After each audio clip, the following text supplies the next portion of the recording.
जरूरत होती है। एक दिन की बात है, यीशु मसीह और उसके चेले चले जा रहे थे और यीशु मसीह के चेलों ने खेत में से कुछ गेहूं की बालें तोड़कर खा ली। आपने पढ़ा होगा। तो वो फरीसी लोग, सदूकी लोग यीशु से शिकायत करने लगे कि तेरे चेले उपवास नहीं रखते। तब उसने एक बात कही कि जब राजा बरातियों के साथ है तो क्या बराती उपवास रखेंगे? नहीं। जब दूल्हा बरातियों के साथ है तो क्या बराती उपवास रखेंगे? नहीं। लेकिन एक समय आएगा जब दूल्हा इनसे दूर चला जाएगा, तब ये उपवास रखेंगे, निकालेंगे। मैथ्यू चैप्टर 6, मत्ती रचित सुसमाचार, नए नियम की पहली किताब है, उसका 6वां अध्याय। कोई भी बहन या भाई जोर से पढ़ सकता है। उसके 16वें पद से पढ़िएगा, 16 वर्ष से लाउडली, जोर से। जब तुम उपवास करो, बहुत गौर से, ये बहुत मुख्य बात है और मेन बात है। यीशु मसीह, ये कहलाता है सरमन ऑफ द माउंटेन या पहाड़ी उपदेश। यीशु मसीह ने भीड़ को देखा, लेकिन वो पहाड़ पर चला गया और पहाड़ पर जाकर उसने सिर्फ चुनिंदा अपने चेलों को अपने पास बुलाया। सबसे मुखातिब नहीं है, सबसे बातें नहीं कर रहा, लेकिन सिर्फ अपने चेलों से कह रहा है। बहुत गौर से सुनिएगा। और इस बात के लिए कह रहा है जब तुम उपवास करो, तो चेलों से कह रहा है जो उसके चुने हुए हैं, भीड़ से नहीं कह रहा है। अगर आप भीड़ में देखोगे तो हिंदू में, मुस्लिम में, सिख में, पंजाबी में, ईसाइयों में, सब जगह आपको फास्टिंग रखने वाले, व्रत रखने वाले, भूखे रहने वाले, उपवास रहने वाले मिलेंगे। वो कहते हैं 9 देवी आ गई, 9 दिन तक वो चप्पलों को नहीं उतारते, अपनी दाढ़ी नहीं बनाते, 9 दिन तक वो बाल नहीं कटवाते, 9 दिन तक वो नॉनवेज नहीं खाते, 9 दिन तक वो दारू तो पीछे उसे मना नहीं। लेकिन कुछ रीति रिवाज है वो करते हैं। दूसरे धर्मों में आप जाएंगे कि उन्होंने एक समय ठहरा रखा है कि इतने बजे से पहले आप खा लीजिए और इतने बजे के बाद आप फिर दोबारा खा लीजिए, और इसके बीच में नहीं खाना। मतलब मैंने आज सुबह पेट भर के खाना खाया, जैसे एग्जाम्पल, मैंने पेट भर के खाना खाया, खूब खाया और यहां तक खाया और मैंने उसके बाद फास्टिंग रखी, क्या मेरा उपवास अच्छा होगा? नहीं। एक जगह आपने भी पढ़ा होगा कि तुम मनुष्यों को दिखाने के लिए अपने धर्म के काम मत करो, नहीं तो अपने स्वर्गीय पिता से कोई भी प्रतिफल ना पाओगे। उपवास क्या है? फास्टिंग क्या है? यीशु मसीह ने सब कुछ बनाया, सारी कायनात की उसने संरचना करी। उसे क्या जरूरत थी कि वो 40 दिन और 40 रात निराहार रहता? क्या जरूरत थी? एक सवाल, अगर वो कुछ भी नहीं खाता तो अभी उसे भूख नहीं लगती, लेकिन वो एक मनुष्य के रूप में मेरे और आपके जैसा बनकर इस दुनिया में आया, उसे भी भूख लगती थी, उसे भी प्यास लगती थी, उसे भी नींद आती थी। आपने बाइबल में पढ़ा। एक सवाल मैं पूछूंगा, ठीक है मनु, आप बताइएगा उसका आंसर। सवाल ये है कि यीशु मसीह कितनी बार रोया, कितनी बार सोया और कितनी बार खोया? रोया, सोया और खोया। कोई बताएगा मुझे?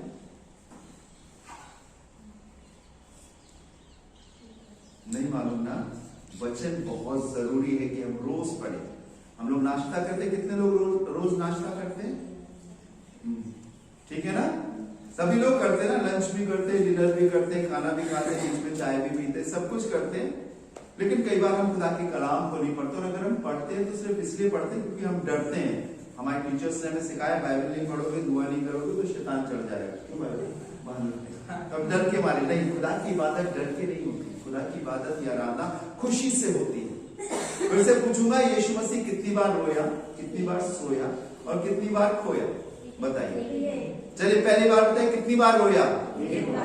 कितनी बार? जो लोग एक बार बोल रहे हैं जरा हाथ उठाइए। कुछ लोग उठा रहे हैं, और जो लोग 2 बार बोल रहे हैं वो हाथ उठाएंगे। कुछ लोग तो किसी में नहीं उठा रहे। ठीक है ना? एक बिल्ली थी जो एक उस पे जा रही थी दीवार पर, और इधर भी खाने का था, इधर भी खाने का था। उसने कहा जिधर मौका मिलेगा उधर बोले, ना वो इस तरफ और ना वो। कई बार हम लोग भी होते ना मैं बोलते ना हम लोग काम में होते। मैं आपको बता दूं, पर आप नोट कर लीजिएगा अपनी बाइबल में, यीशु मसीह 2 बार रोया। कितनी बार? 2 बार रोया। पहली बार वो यरूशलेम भवन को देखकर रोया, और दूसरी बार जॉन चैप्टर 11 यूहन्ना उसके 11वें अध्याय में लाजर की कब्र पर वो रोया।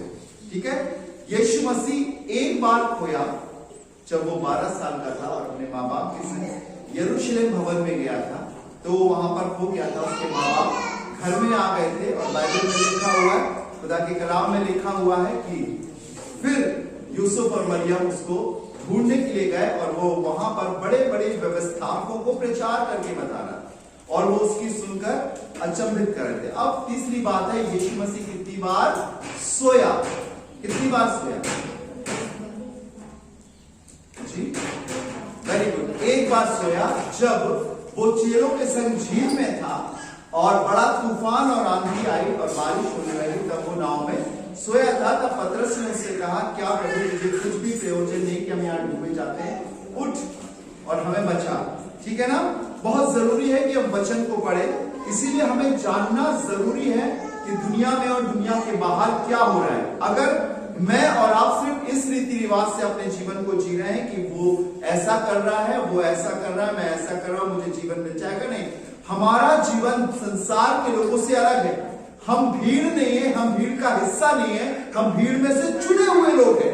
हम परमेश्वर के वचन को सुनकर नहीं आशीष पा सकते, हम वचन को सुनकर लागू करके अप्लाई करके हम बरकत पा सकते हैं।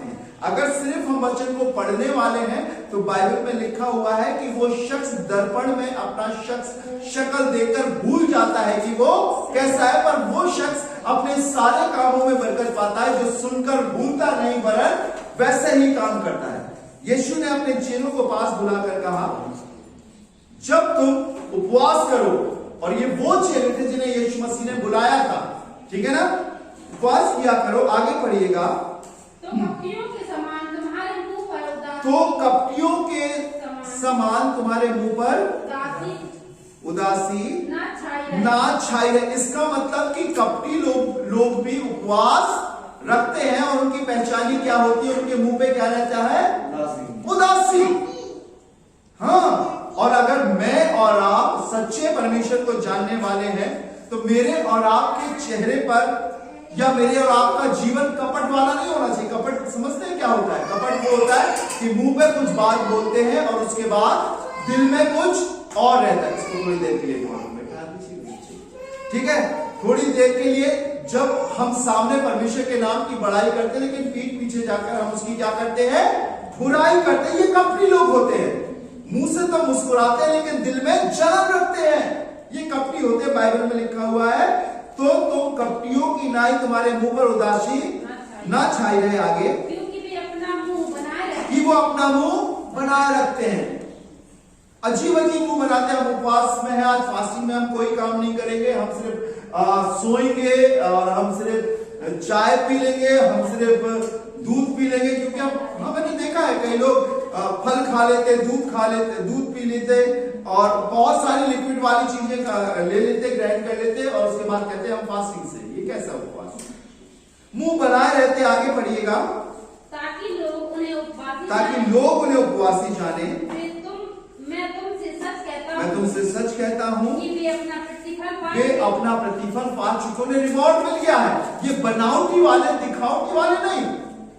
आपको मालूम है, अगर हम सच्चे रूप से फास्टिंग रखेंगे, कैसे भी क्यों ना हो, मैं आपको बताऊं, अगर आप कोई किसी बीमारी से ग्रसित है, या मान लीजिए आपको स्पॉन्डिलाइटिस हो गया, या बीपी प्रॉब्लम है, या शुगर प्रॉब्लम है, अक्सर लोग मुझसे कहते हैं, कलीसिया के लोग, जब मैं कहीं विजिट के लिए जाता हूं, भैया हम फास्टिंग नहीं रख सकते। हमने कहा क्यों नहीं रख सकते? तो वो कहते हैं कि हमें एक दवाई खानी पड़ती है, इस वजह से हमें कुछ खाना पड़ता है, इसलिए हम फास्टिंग नहीं रख पाते। मालूम है अच्छी बात, उन लोग इसलिए फास्टिंग नहीं रख पाते। और जब मैंने उनसे कहा, अगर आप फास्टिंग रख रहे हो तो आपको दवाई खाने की जरूरत ही नहीं है। परमेश्वर आपको ताकत और हिम्मत और बल देगा, और आप अच्छे हो जाओगे। हमें मुंह नहीं बनाना है, हमें दिखावा नहीं करना है, हमारे चेहरे पर नहीं आना है, क्योंकि बाइबल में लिखा है ऐसे लोगों को प्रतिफल मिल चुका है। परमेश्वर देख रहा चाहिए बेटा, ये बेटी उपवास रख रहा है उसके चेहरे पर क्या है, उसके जीवन में क्या है, उसके विचारों में क्या है, पहले ही रिवॉर्ड मिल जाता। परमेश्वर ने पहले से ही ठहरा दिया है सब चीजें। सच्चा उपवास रखने वाले को मुझे क्या दे रहा है और झूठा उपवास या कपटी लोगों को मुझे क्या देना, अलग से नहीं आएगा। दुनिया का कोई भी बंदा क्यों ना हो। पढ़िएगा आगे। जब तू उपवास करे, अब वो कह रहा है अपने चेलों से, अपने लोगों से, चुने हुए लोगों से, भीड़ से अलग निकाल कर लोगों से, परंतु जब तू उपवास करे तो अपने सिर पर तेल मल और मुंह धो। क्या बात है, जब तू उपवास करे तो अपने सिर पर क्या कर, तेल मल। दूसरी बात क्या है, तो कौन कह रहा है ये बताइए मुझे, यीशु मसीह। किससे कह रहा है, चेलों से। किन चेलों से, वो 70 चेले और उसने बनाए थे उनसे नहीं, इन ये 12 चेलों से। उनको अपने पास बुलाकर उनसे कह रहा है, अपने नजदीक लाकर भीड़ से अलग निकाल कर ये उनसे कह रहा है कि जब तू उपवास करे तो लिखा है अपने सिर पर तेल मल और मुंह धो। कई बार लोग नहाते तो पूरे बदन में तेल लगाते, हाथ में तेल लगाते, पैर में तेल लगाते, जगह जगह, पर यहां पर क्या लिखा है, कहां पर तेल लगाओ, सिर पर। यू नो व्हाई, सिर पर तेल लगाने के विषय में क्या कहा है, अगर हम सबोपदेशक की किताब पढ़े तो वहां पर लिखा हुआ है कि तेरे सिर पर तेल की घटी ना हो। और सिर्फ मुंह धोने को क्यों कहा है, नहाने को क्यों नहीं कहा, पैर धोने को क्यों नहीं कहा, सिर्फ मुंह धोने को क्यों कहा। खुदावंद के लोगों, मैं आपको बताना चाहता हूं, बहुत गौर से सुनिएगा। कई बार हमें नहीं मालूम कि हम इसी मुंह से कितने गुनाह करते हैं, कितने पाप करते हैं। बाइबल में लिखा है जो कुछ मनुष्य के मन में होता है वही उसके मुंह में आता है। और हमें कितना जरूरी है कि अपने सिर को और अपने मुंह को, अपने विचारों को और अपनी जुबान, अपनी आवाज को शुद्ध करने की जरूरत है। कई बार हम अपने मुंह से बहुत अच्छा बोलते हैं लेकिन हमारे मनों में बहुत सारी बुराइयां होती हैं। यीशु मसीह ने कहा इससे पहले कि तू उपवास रखे, इससे पहले कि तू फास्टिंग कर, अपने मुंह को धो, अपने सिर पर तेल मला, तेल मल। ये तेल पवित्र आत्मा को दिखाता है, पवित्र आत्मा की अनॉइंटिंग को दिखाता है, उसके अभिषेक को दिखाता है। और हमें धोना किससे, यहां पर बाइबल रूपक अलंकार में लिखी गई हुई है। किसी चीज को बनाकर किसी और चीज के विषय में बताया गया, दृष्टांतों में लिखी गई है। मैं आपको बताना चाहता हूं ये तेल पवित्र आत्मा को दिखाता है और ये जल यीशु मसीह के लहू को दिखाता है। Praise the Lord.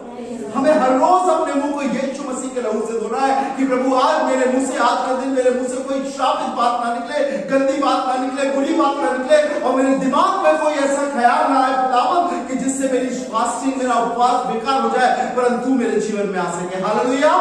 इसीलिए लिखा है जब तुम उपवास करो तो अपना मुंह धो और अपने सिर पर तेल लो। मैं अक्सर अपने बच्चों से कहता हूं कि बेटा सिर में तेल लगाओ, मुंह में तेल लगाओ। आजकल एक से एक बढ़कर क्रीमें आ गई है, मुझे तो नाम भी नहीं मालूम है। कल मैं देख रहा था नेट पे कौन कौन सी क्रीम आई है, थोड़ी देर के लिए है। पहले जमाने में कुछ नहीं था, थोड़ी देर के लिए उसकी खूबसूरती होती है। लेकिन मैं सुबह तेल लगाता हूं बाल में, भैया शाम तक रहता है, रात तक रहता है, ठहरता है। खुदावंद के लोगों, परमेश्वर अपनी पवित्र आत्मा से जो आपको भरेगा और उसके द्वारा जो तो आपके जहन में विचार आएंगे वो बहुत सामर्थ्य होंगे। बाइबल में लिखा है बोलने वाले तुम नहीं पर मेरा आत्मा होगा। कहां से आत्मा होगा भैया? हमारे बीच में हमारी छोटी बहन पूजा है, उसका बहुत अच्छा पार्लर है और बताती रहती कि कौन कौन से लोग उसके यहाँ आते हैं और कौन कौन से कॉस्मेटिक आइटम वो यूज करते हैं, क्या क्या चीज यूज करते हैं। 20 रुपए की चीज से 500 रुपए भी कमा सकते हैं। ऐसे ऐसे प्रोडक्ट आ रहे हैं आजकल। लेकिन वो थोड़ी देर के लिए मनुष्य के मुंह पर या मनुष्य के शरीर में सुंदरता देते हैं। लेकिन परमेश्वर के वचन में लिखा हुआ है, बाइबल के अनुसार लिखा हुआ है, अभिषेक के कारण जुआ तोड़ा जाएगा। जब वो पवित्र आत्मा, वो सामर्थ आपको मिलेगी, आप दुआ करोगे, आप मेल हो फीमेल हो ये कोई मायने नहीं रखता। परमेश्वर की दृष्टि में दोनों बराबर हैं। अगर आप सोचो कि आप फीमेल हो या आप मेल हो तो आप अलग दर्जा रखते नहीं। परमेश्वर के लिए इंपॉर्टेंट वो शख्स है जो उसका अभिषिक्त है। लिखा हुआ मेरे चुने मुंह पर कौन दोष लगाएगा। जब आप उपवास कर रहे हैं तो ये जानकर नाश करो कि मैं सिर्फ इस लैंड डेज में उपवास के दिनों में फास्टिंग रखूंगा, लेकिन नहीं। अगर एक परिवार में एक बेटी या एक बेटा या एक माँ या एक बहन उपवास रखने वाली होगी, मैं विश्वास करता हूं एक दिन वो अपने परिवार को जीत लेगी। हालेलुया, 100% जीत लेगी। चाहे कितनी भी अभिलाषा, किसी प्रचारक ने कहा है जब हम अपने खाने को छोड़ते हैं, जब अपने भोजन को छोड़ते हैं, अच्छी पौष्टिक चीजों को छोड़ते हैं, तो कम से कम हम 60% अपने शारीरिक अभिलाषाओं को दबा देते हैं और अपने ध्यान को परमेश्वर की ओर लगा पाते हैं। हालेलुया। और परमेश्वर चाहता है मेरे और आपसे कि मैं और आप फास्टिंग रखें। मेडिकल साइंस भी बताती है जब हम फास्टिंग रखते हैं तो अपने अंतरांगों को या इंटरनल पार्ट्स को हम रिलैक्स देते हैं और हम अंदर से मजबूत होते हैं। अभी रास्ते में मैं आ रहा था, मेरी गाड़ी में एक बहुत अच्छा मैसेज चल रहा था और एक प्रभु के बहुत अच्छे अभिषेक फास्टिंग के लिए बता रहे थे। वो बता रहे थे कि जब हम फास्टिंग रखते हैं तो हमारे अंदर के जो इंटरनल अंग है वो सारे खुश और मजबूत होते, उन्हें रिलैक्स मिलता है, शरीर को रिलैक्स मिलता है। नहीं तो आप खाओगे वो अंदर चक्की चलती रहेगी, उन्हें थकावट ही नहीं मिलती। कोई तो रात में 2-2 बजे उठ के खाता है। भैया जब आराम करोगे तो आपको अच्छा लगेगा ना, और जब आप आराम नहीं करोगे तो आप तो वैसे रहोगे। आप तो रिलैक्स करो लेकिन आपके पेट के अंदर वो मशीन चल रही है और पचेगा नहीं तो उल्टी होगी। उससे भी मेरे और आपको फायदा है। लेकिन जब मैं और आप उपवास रखेंगे, लिखा हुआ है परंतु जब तू उपवास करे तो अपने सिर पर तेल मत और अपना मुंह धो, और आगे ताकि लोग नहीं परंतु तेरा पिता जो गुप्त में है तुझे उपवास सिखाने। हालेलुया। प्रतिफल या रिवॉर्ड किससे आता है? परमेश्वर से आता है। आप किससे दिखा रहे हो? परमेश्वर को। आपके चेहरे पर वही रौनक, आपके चेहरे पर वही काम। एक परिवार में 2 बहनें रहती थी, एक जन फास्टिंग रखती थी, एक जन फास्टिंग नहीं रखती थी। जो फास्टिंग रखती थी वो कोई काम नहीं करती थी, सुबह से नहा धो के बैठ गई, बाइबल लेकर और झपकी ले रही थी। बेटा हो गई दुआ, मम्मी बोलती थी, हाँ, फिर उठ जाती थी, फिर बाइबल पढ़ती थी, झपकी ले। बेचारी दूसरी वो काम करती थी। ऐसी फास्टिंग से कोई फायदा नहीं है। हमें वैसे ही काम करना है जब हम फास्टिंग बिना रखे काम करते थे, खाते पीते थे, काम करते थे, वैसे ही करना है। पर हमें ये ध्यान रखना अपने आप में, अपने मन में कि हम किसको दिखा रहे हैं। जब बच्चा पूरे साल भर पढ़ता है, उसका एग्जाम होता है, तो उसे रिवॉर्ड, उसे प्रतिफल की आशा होती है। और अगर उसे ये रिवॉर्ड मिले कि उसके मार्क्स कम हो गए, वो फेल हो गया, तो क्या उसे अच्छा लगेगा?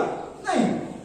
हमने सुबह से लेकर शाम तक फास्टिंग रखी और सारी संसारिक विचार और काम करते रहे और शाम को हमें 0 मिला, तो क्या फास्टिंग से हमें फायदा है? नहीं। लेकिन बाइबल में लिखा हुआ है, सुनिएगा, ताकि लोग नहीं परंतु तेरा पिता जो गुप्त में है तुझे उपवासी जाने। इस दशा में तेरा पिता जो गुप्त में देखता है तुझे प्रतिफल, बहुत बड़ा प्रतिफल। अभी पास्टर बादल इस बात को बता रहे थे दुष्ट आत्मा के लिए। यदि हम किसी शख्स के लिए दुआ करते हैं, दुष्ट आत्मा निकालते, तो बाइबल में लिखा हुआ है कि ये जाति बिना प्रार्थना और उपवास के नहीं निकलती। और शैतान ने बहुत सारे परिवारों पर कब्जा कर रखा। मैंने तो बहुत सारे क्रिश्चियनों की दुष्ट आत्माएं निकाली, बड़े बड़े 55 से क्रिश्चियन।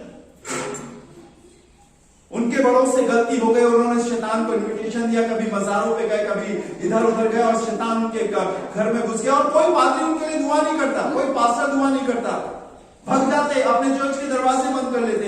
मेरे पास बाद में खबर आती है और शैतान निकल जाता। मैं जानता हूं ये कब निकलता है, जब हम सामर्थ से परिपूर्ण होते हैं, जब हम उपवास रखते हैं, जब हम फास्टिंग रखते हैं, तो शैतान और उसकी ताकतें खड़खड़ाती और घबराती। Praise the lord, hallelujah. जल्दी से खत्म करूंगा, एक आयत और निकालिए मेरे संग परमेश्वर के वचन में से। मैथ्यू चैप्टर 4, मत्ती रचित सुसमाचार 4 अध्याय पहले पद से। यीशु मसीह ने जब उपवास किया तो उसके संग क्या हुआ? मैथ्यू चैप्टर 4 वर्स 1 जी।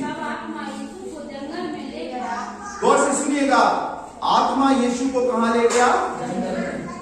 गौर से सुनिएगा, बहुत गौर से सुनिएगा। पवित्र आत्मा नहीं है यहाँ। 5 प्रकार की आत्माएं होती है, पिता की आत्मा, पुत्र की आत्मा, पवित्र आत्मा, मनुष्य की आत्मा और शैतान की आत्मा। कितनी होती है? 5। यहां पर जो आत्मा ले जा रहा है ये पवित्र आत्मा नहीं है, पिता की आत्मा है, परमेश्वर की आत्मा है। पढ़िएगा, तब उस समय आत्मा यीशु को जंगल में ले गया ताकि इब्लीस से उसकी परीक्षा हो। इब्लीस किसका नाम है? इब्लीस किसे कहते हैं, कोई बताए? शैतान का नाम है, ठीक है ना।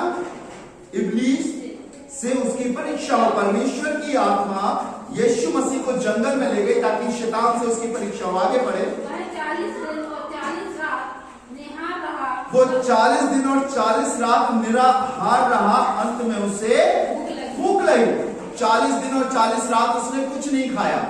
40 दिन और 40 रात ना उसने कोई पानी पिया। और परमेश्वर की आत्मा यीशु मसीह को ले गई ताकि शैतान से उसकी परीक्षा। जब आप उपवास रखते हो ना, आप बहुत बड़ी परीक्षाओं से गुजरते हो। आपको अपनी जुबान में भी कंट्रोल रखना है, आपको अपने शरीर पर भी, अपने विचारों पर भी, अपने पूरे शरीर पर कंट्रोल रखना है, क्योंकि शैतान चाहेगा कि आपका उपवास निरर्थक हो जाए, बिना आशीषों का हो जाए। और जब आपकी फास्टिंग बेकार हो जाए उसे बड़ी खुशी लगती है।